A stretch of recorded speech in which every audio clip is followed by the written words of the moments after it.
যখনই আমি আমার মাকে বলেছিলাম মা আনারসের ভর্তা খাবো, তখন আমার মা বলতে পারতো যে ভর্তাটা বানিয়ে খাও। সেটা না বলে মা নিজে হাতে হচ্ছে কি ভর্তাটা বানাই দিচ্ছে। আসলে মারা মনে হয় এমনই হয়, তাই না? খুব মিস করি যখন আমি চট্টগ্রামে মাকে ছেড়ে থাকি। আচ্ছা যাই হোক, এখন আমাদের আনারস গুলা ছোলা হয়ে গিয়েছে। এখন পরিষ্কার পানি দিয়ে ভালো করে ধুয়ে নিব।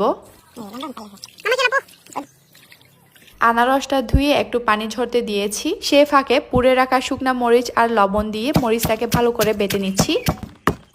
আমাদের শুকনা মরিচের বাটা প্রায় হয়ে গিয়েছে। এখন দিয়ে নিচ্ছি পুড়ে রাখা নাপ্পি বা সিডল। এরপর আবার একসাথে ভালো করে পেস্ট করে নিতে হবে।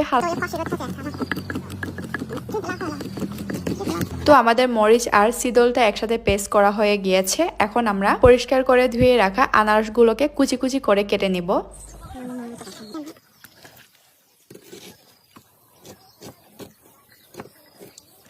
আমাদের আনারস কুচি করা হয়ে গিয়েছে। এখন পেস্ট করে